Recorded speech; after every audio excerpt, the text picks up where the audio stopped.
Well, for more on the new president's posture toward the press, we're joined by the man who will face off against the media every single day, incoming White House Press Secretary Sean Spicer. Sean, thanks for coming on. Thanks, Tucker. Congratulations on the show. Oh, well, thank you. So you were obviously there when this happened, but there was this really interesting exchange with Jim Acosta from CNN, who kept trying to ask a question, and the president-elect finally said, no, I'm not taking a question from you, you're fake news. Here's what Jim Acosta said about you later in an interview on his channel, CNN. He said, quote, after I asked and demanded that we have a question, Sean Spicer, the incoming press secretary, you, did say to me that if I were to do that again, I was going to be thrown out of this press conference. Did that happen? So what happened was, after the exchange that you just noted, he did it again towards the end. He continued to harass the president-elect. After the president-elect had ended the press conference and been removed from the area, I went up to Mr. Acosta and I said that his behavior was rude, inappropriate, and disrespectful of the president-elect.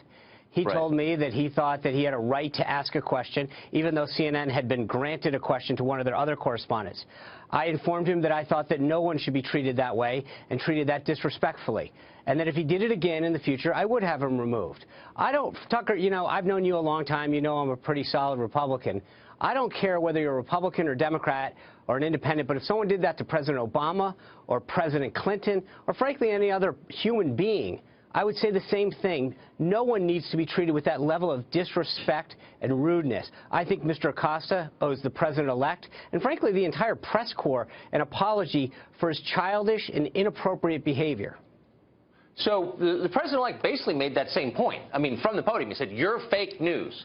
And it got me thinking that during the campaign, there were news organizations that were banned from Trump events.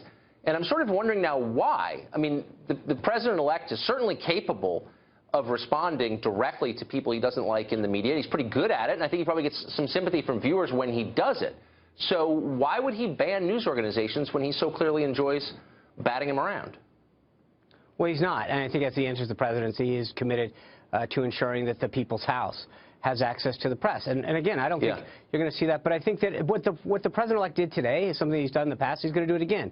He's going to set the record straight. He's not going to let dishonest members of the media have factually inaccurate stories about him, his administration, or his attempts to make this country better without him responding forcefully. And that's the thing, is that I think for a lot of these folks in the media, they're used to these politicians sitting back and taking it, and that's not who Donald Trump is. He fights back and he wins. So the story really today was about BuzzFeed, which printed that dossier on its website, 35 pages of what you say is totally false allegations about Donald Trump. You described BuzzFeed today from the podium, I'm quoting, as a hugely irresponsible left-wing blog that was openly hostile to Trump during the campaign, all of which is demonstrably true. And yet it was the RNC. Yeah, well, I think that's accurate. I mean, on the merits, you're right. But the RNC, as I remember, during the campaign, reserved over $1 million of space, signed a contract with BuzzFeed to put Trump ads on BuzzFeed. Why would the RNC do business with an irresponsible left-wing blog that was hostile to its candidate? Well, so that's a great question. It's twofold, though. First of all, let me just be clear. The story that BuzzFeed posted last night, its own editor put as a footnote that they were unsure of the information that they were putting out, and they should be taken with caution because it was unsubstantiated. So, I mean, just to be clear about the story that they published themselves. But second of all, to get to your question about the campaign, we reserve time across 56 different platforms.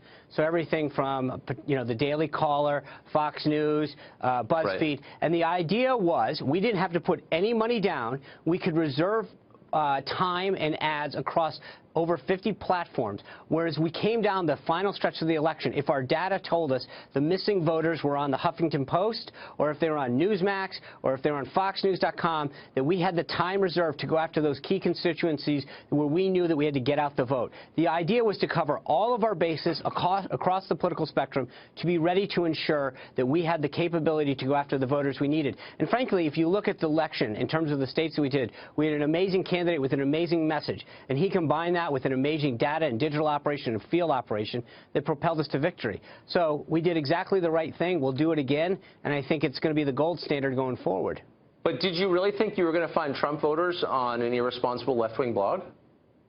Well, I think in the summer of last year, when we reserved the time, The goal was to make sure that wherever we knew they were going to be, that we knew that there were people, even on the far left, that were upset with Hillary Clinton, that didn't trust her, that were open to a Trump message. You look at the number of people who supported Bernie Sanders. So sure, absolutely, we had to be prepared. And again, we put no money down across any platform. We reserved time to ensure that no matter where those voters were, and when you look at the breadth and depth of the vote and the movement that Donald Trump commanded, it wasn't just about Republicans and the conservatives. It was about independents, disaffected Democrats and liberals that were ready for change. And so we did exactly the right thing back then.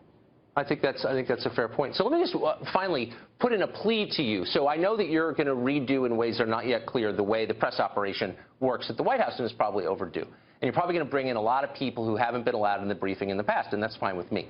But here's what I hope you guys don't do, which previous presidents, including the current one, have done assiduously, which is reserve interviews only for camp followers, for throne sniffers, for people who already agree with them. So you see President Obama doing interviews with, well, BuzzFeed and NPR and all these puffy little backlit pieces that he does, but never letting someone who asks real questions near him. Will you allow people who are going to really ask questions, hard questions, near President Trump? Absolutely. Look what he did today. Every one of the mainstream medias, some of the left-wing media, all got questions in. He's not afraid of anybody right now, and I think you aptly noted with respect to CNN, he's not afraid to back down from anybody, right, left, independent, center.